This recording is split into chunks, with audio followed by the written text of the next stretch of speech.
तो आइए स्टार्ट करते हैं आज की क्लास। और आज की क्लास में हम लोग देखने वाले हैं भारत का प्राचीन इतिहास से रिलेटेड हर्यक वंश, नंद वंश और मौर्य वंश को देखेंगे। तो सबसे पहले स्टार्ट करते हैं हर्यक वंश।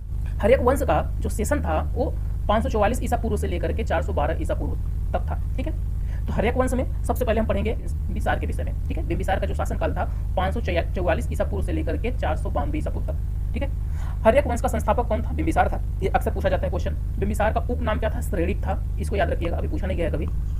ठीक है, इसकी राजधानी, जो इसकी प्रारंभिक राजधानी थी, गिरिब्रज थी। बाद में इसने राजधानी को बदल दिया और राजगृह को अपनी राजधानी बनाया। ठीक है, एक बार चंड प्रयोद पांडु रोग से ग्रसित हो गया था। ठीक है, एक बार चंड प्रयोद जो था वो पांडु रोग से क्या हो गया था? ग्रसित हो गया था।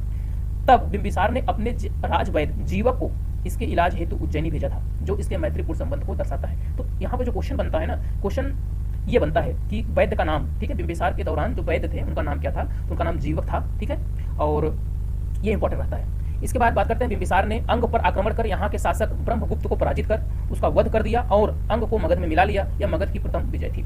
तो यहाँ से मगध पर विजय होने का, अंग को मगध में मिला लिया, तो जो बिम्बिसार द्वारा लड़ाई लड़ी गई थी मगध पर, ठीक है, तो उसकी पहली विजय थी। तो इसे याद रखिएगा कि जब बिम्बिसार ने अंग को मगध में मिलाया था या अंग को हराया था, तो उस वक्त वहाँ का शासक कौन था? तो ब्रह्मगुप्त। ये इंपॉर्टेंट रहेगा। ठीक है, तो आइए नेक्स्ट देखते हैं।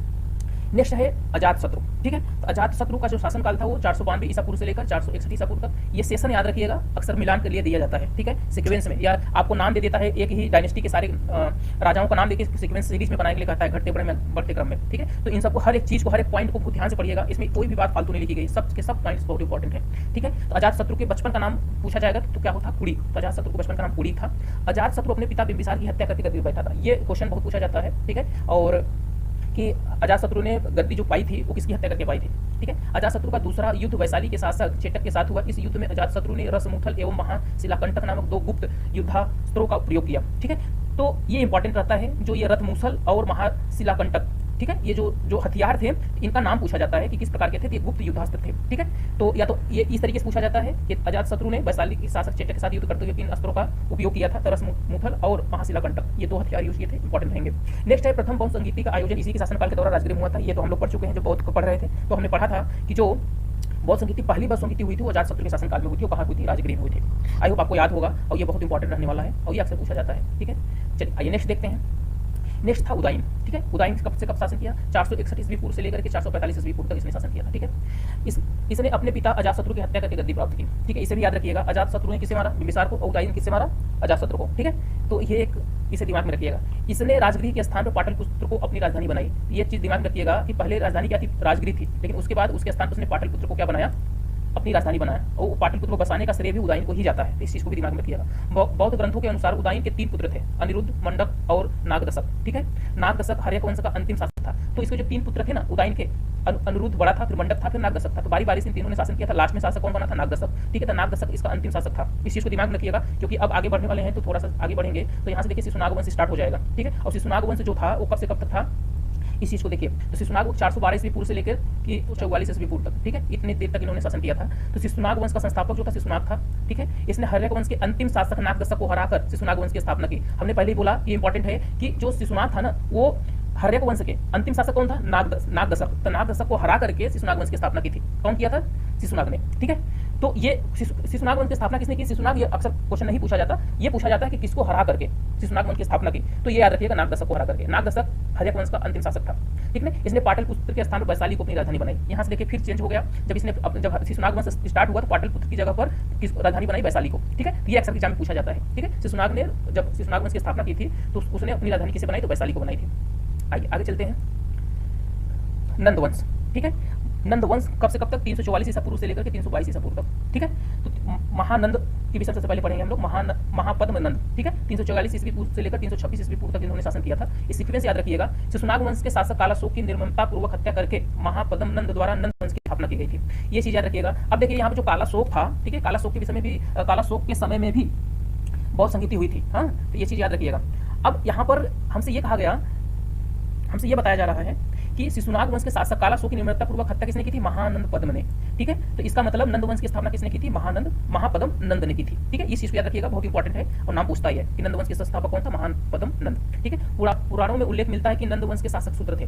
ये चीज याद रखिएगा, बहुत इंपॉर्टेंट है कि नंद वंश जो थे वो शूद्र थे। ठीक है, पुराणों में महानंद को सार्वछत्रांग एवं एक राट कहा गया है, अर्थात सभी क्षत्रियों का अंत करने वाला एवं जिसका राज्य एक समुद्र से लेकर दूसरे समुद्र तक फैला हो। ठीक है, तो इसका मतलब यह है कि इसकी जो साम्राज्य था वो बहुत बड़ा था। ठीक है, इसके बाद बात करते हैं, इसने कलिंग में सिंचाई हेतु नहर का निर्माण कराया, ये भी इंपॉर्टेंट रहेगा। ठीक है, कि नंद वंश का कौन सा शासक था जो सिंचाई के लिए नहर का निर्माण कराया था? तो महापद्म नंद। ठीक है, दिमाग में रखिएगा। आइए नेक्स्ट देखते हैं, धनानंद। ठीक है, धनानंद 326 ईस्वी पूर्व से लेकर 322 ईस्वी पूर्व तक ये शासन किया हुआ था। इसके विषय में आपने चाणक्य के साथ जो इसका मनमुटाव हुआ था उसके विषय में आपने सुना होगा कहानी, वही ये धनानंद है। ठीक है, याद रखिएगा। महापद्म नंद का 9वां पुत्र था। ठीक है, महापद्म का 9वां पुत्र धनानंद था। इसके समय में ही मकदूनिया का यूनानी शासक सिकंदर 326 ईस्वी पूर्व में पश्चिम उत्तर भारत पर आक्रमण करके यूनानी सत्ता की नींव रखी थी। ठीक है, इसी जब सिकंदर आक्रमण किया था, चाणक्य इसी को चेताने के लिए गए थे धनानंद के पास कि उसे रोक दिया जाए भारत के बाहर ही, लेकिन इसने कहा धनानंद ने कि जब वो हमारे सीमा के अंदर प्रवेश करेगा तो हम उससे लड़ेंगे, और उनको बहुत बेइज्जत भी किया हुआ था चाणक्य जी को। आइए नेक्स्ट देखते हैं, मौर्य वंश। ठीक है, मौर्य वंश 322 ईस्वी पूर्व से लेकर 187 ईस्वी पूर्व तक। ठीक है, चंद्रगुप्त मौर्य। इसके मौर्य वंश का सबसे पहला शासक कौन था? चंद्रगुप्त मौर्य। ठीक है, मौर्य वंश की स्थापना चंद्रगुप्त मौर्य ने नंद वंश के शासक धनानंद को पराजित करके किया था। आपको पता होगा अच्छे से, चंद्रगुप्त मौर्य की सहायता किसने की थी? चाणक्य जी ने की थी। जब चाणक्य उससे नाराज हो गए थे धनानंद से, तो उन्होंने क्या किया? चंद्रगुप्त को तैयार किया और तैयार करके उन्होंने धनानंद से पराजित करवाया था और पूरा उसके मतलब हरा के उसके वंश का नाश कर दिए थे। तब यहाँ से शुरू हुआ था मौर्य वंश, और मौर्य वंश का संस्थापक कौन बना फिर? चंद्रगुप्त मौर्य। ठीक है, चंद्रगुप्त मौर्य सर्वप्रथम पंजाब की विजय की, और चंद्रगुप्त मौर्य ने अपने राजा बनने के बाद सबसे पहला विजय उन्होंने प्राप्त किया था वो पंजाब पे प्राप्त किया था। ठीक है, 305 ईस्वी पूर्व चंद्रगुप्त मौर्य ने सीरिया के शासक एवं सिकंदर के सेनापति सेल्यूकस को सिंधु नदी के किनारे पराजित किया। ये चीज याद रखिएगा, मैंने कहा था ना कि ये जो था सिकंदर वो भारत में एंट्री कर चुका था। ठीक है, तो चंद्रगुप्त मौर्य ने हराया था, लेकिन सिकंदर नहीं आया था, उनका सेनापति सेल्यूकस आया था।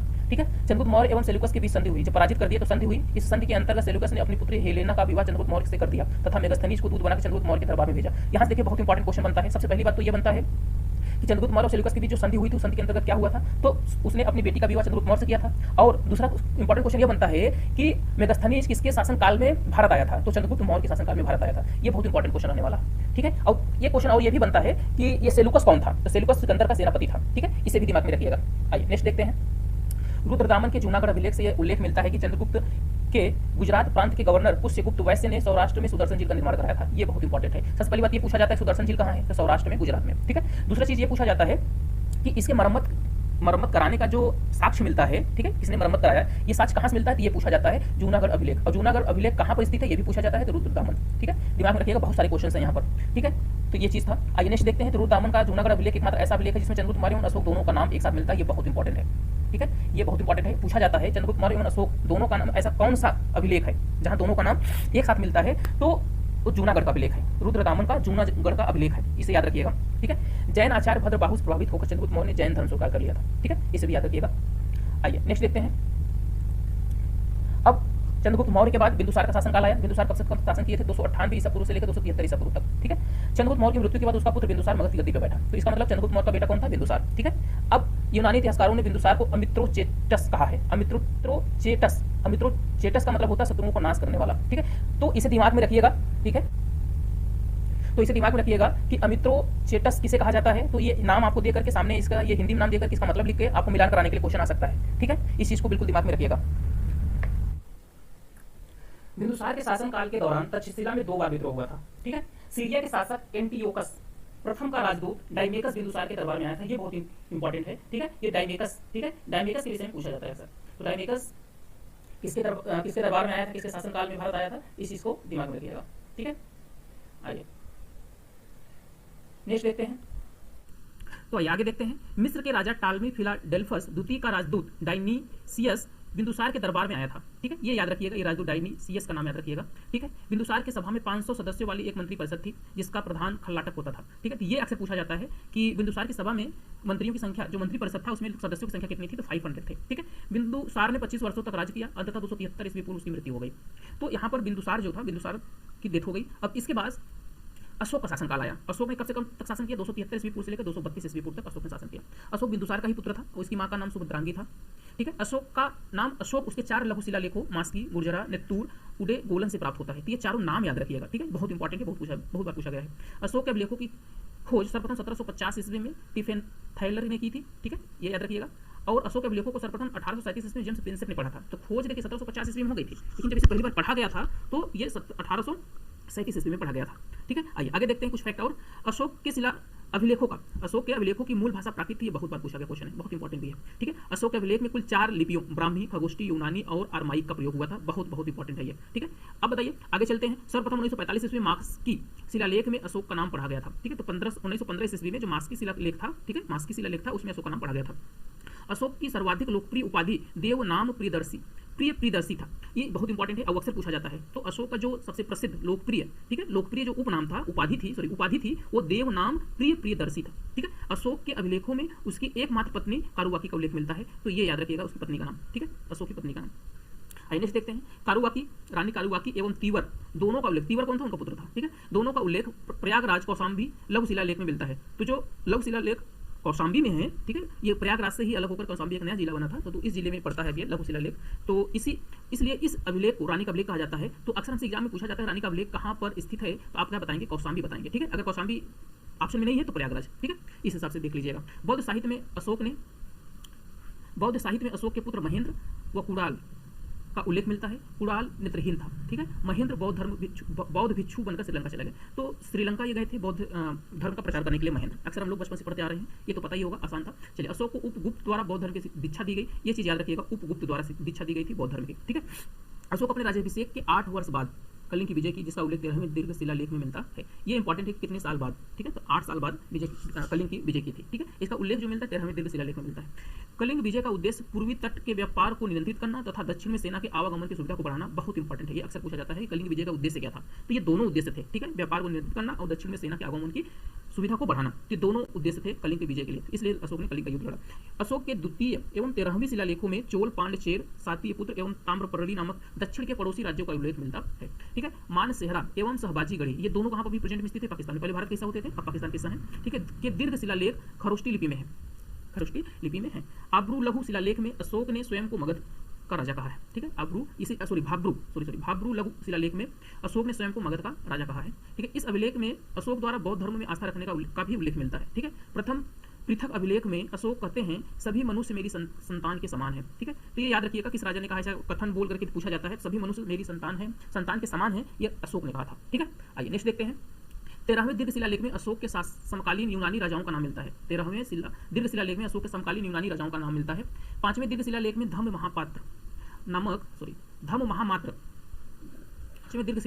महामात्र नामक अधिकारी की नियुक्ति का उल्लेख मिलता है।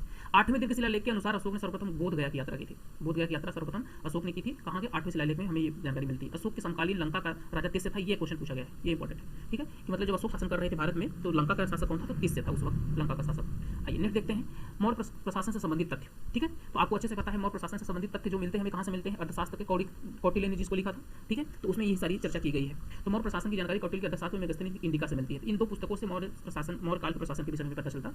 अर्थशास्त्र की विषय वस्तु राजनीति एवं प्रशासन संबंधित है, ये अक्सर एग्जाम में पूछा जाता है। अर्थशास्त्र की जो विषय है क्या है, विषय वस्तु है राजनीति एवं प्रशासन, ठीक है। कौटिल्य का वास्तविक नाम विष्णुगुप्त था, बहुत बार पूछा गया क्वेश्चन है ये, ठीक है। अर्थशास्त्र में 18 तीर्थों का उल्लेख है, ठीक है। तीर्थों का मतलब विभागों का। राज्य के वित्त मंत्री को मुख्य समाहर्ता कहा जाता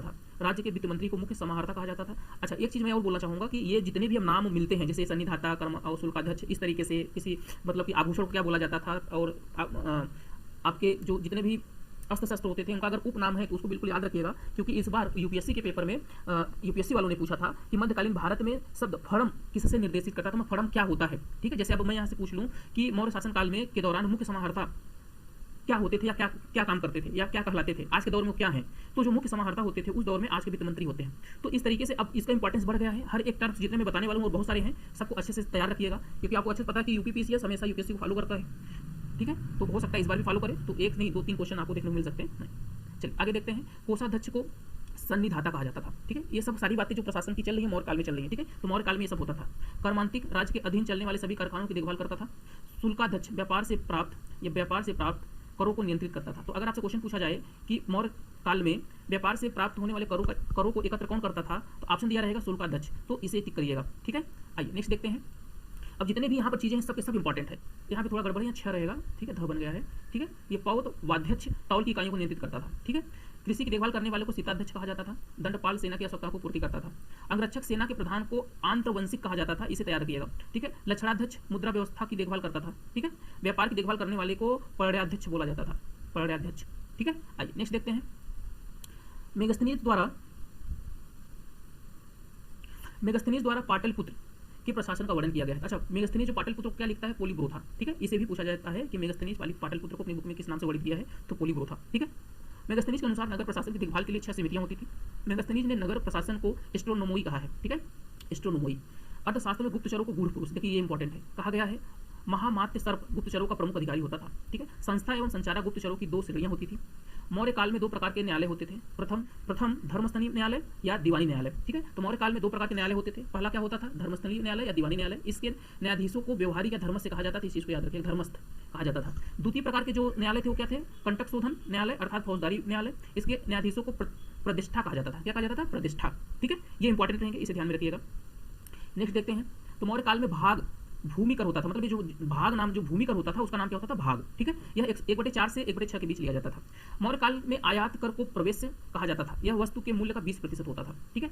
निर्यात कर को निष्काम में कहा जाता था, मतलब 2 प्रकार के कर होते थे, प्रवेश से होता था, एक निष्काम में होता था, ठीक है। जो सामान भेजा जाता था, निर्यात किया जाता था, तो उसके लिए निष्काम में लगता था, और जो कोई सामान बाहर से अपने देश में आता था उसे प्रवेश कर कहा जाता था, ठीक है। अशोक के रुम्मीनदेई स्तंभ से ज्ञात होता है कि अशोक भूमि कर घटाकर 1/8 कर दिया था, मतलब 1/8 कर दिया था, भूमि कर को घटा दिया था। बलि नामक कर समाप्त कर दिए थे, मतलब अशोक ने बलि नामक जो कर था उसे समाप्त कर दिया था। प्लूटार्क के अनुसार चंद्रगुप्त मौर्य ने 6 लाख सेना के साथ संपूर्ण भारत को जीता था, ठीक है। इसे याद रखिएगा, कितनी सेना थी चंद्रगुप्त के पास, कुल 6 लाख सेना थी, ठीक है। आइए नेक्स्ट देखते हैं। मासक एवं काकड़ी तांबे की मुद्रा थी, देखिए बहुत इंपॉर्टेंट है, इसे याद रखिएगा कि मासक एवं काकड़ी क्या होता है, तांबे की मुद्रा होती है, ठीक है। मौर्य काल में पड़ चांदी की मुद्रा थी, इसे भी याद रखिएगा, ठीक है। इसमें तांबा, सीसा एवं ट्रपू का मिश्रण होता था, ठीक है। ये तीन जो तत्व होते थे, ठीक है, उनसे मिला करके ये बनता था। मुद्रा की जांच करने वाले अधिकारी को रूप दर्शक कहा जाता था, इसे याद रखिएगा, रूप दर्शक, ठीक है। मेगस्थनीज ने भारतीय समाज को 7 जातियों में विभाजित किया था। मेगस्थनीज के अनुसार भारत में दास प्रथा नहीं थी, बिल्कुल दास प्रथा नहीं थी उस वक्त, और न ही यहाँ पर कभी अकाल पड़ता था, ठीक है। मेगस्थनीज ने पाटलिपुत्र को भारत का सबसे बड़ा नगर बताया और इसे नगरों की रानी कहा। ये याद रखिएगा, नगरों की रानी किसे बोला था मेगस्थनीज ने, तो पाटलिपुत्र को, ठीक है। मौर्य काल में पश्चिमी घाट पर भड़ौज एवं पूर्वी तट पर ताम्रलिप्ति प्रमुख बंदरगाह थे। तो मौर्य काल के 2 प्रमुख बंदरगाह कौन थे, एक भड़ौज था और एक ताम्रलिप्ति था, ठीक है, दिमाग में रखिएगा। आगे चलते हैं। फाहियान ने पाटलिपुत्र स्थित मौर्य के महल को देवताओं द्वारा निर्मित बताया। तो जो फाहियान था उसने जो पाटलिपुत्र में मौर्य राजाओं के महल थे उसको देवताओं द्वारा निर्मित बताया था, ठीक है। आइए नेक्स्ट देखते हैं। अशोक ने सांची, सारनाथ, भरभूत एवं अमरावती में स्तूपों का निर्माण कराया, ये भी इंपॉर्टेंट है, ठीक है, कि अशोक ने कहाँ स्तूपों का निर्माण कराया था। 4 जगह सांची, सारनाथ, भरभूत एवं अमरावती में स्तूपों का निर्माण कराया था। अब आप सारनाथ विषय पढ़ेंगे जो कि बहुत इंपॉर्टेंट है। सारनाथ का स्तंभ कला की दृष्टि से सर्वोत्कृष्ट है, ये पूछा भी जाता है, ठीक है। इन चारों में सबसे ज्यादा कला की दृष्टि से सर्वोत्कृष्ट कौन है, तो सारनाथ स्तंभ में हाथी, बैल, घोड़ा एवं सिंह पशुओं का चित्र है, 4 पशुओं का चित्र है। भारत सरकार राज्य चिन्ह सारनाथ स्तंभ से लिया गया, ये बहुत इंपॉर्टेंट है, बहुत बार पूछा गया क्वेश्चन है, ठीक है, इसे तैयार रखिएगा। मौर्य वंश का अंतिम शासक बृहद्रथ था, ठीक है। इसके सेनापति पुष्यमित्र शुंग ने इसकी हत्या करके मौर्य वंश का अंत कर दिया। तो मतलब मौर्य वंश का अंतिम शासक कौन था, ये बहुत बार पूछा गया है, बृहद्रथ, ठीक है। और इसकी हत्या किसने की थी, इसी के सेनापति पुष्यमित्र शुंग ने, ठीक है, हत्या कर दी और मौर्य वंश का अंत कर दिया। और इसके बाद किसकी स्थापना की, शुंग वंश की, किसकी स्थापना की, शुंग वंश की, ठीक है। तो आज की वीडियो में बस इतना ही रहेगा, आगे हम लोग शुंग वंश से आगे पढ़ना शुरू करेंगे। तो आई होप आपको वीडियो बहुत पसंद आया होगा। अगर आप चैनल पर नए हो तो आप चैनल को सब्सक्राइब कर लीजिए और अपना व्यू जरूर दीजिएगा कि वीडियो कैसा लगा, ठीक है। अगर इंप्रूवमेंट की जरूरत होगी तो उसे इंप्रूवमेंट किया जाएगा। तो आज की क्लास में बस इतना ही। जय हिंद।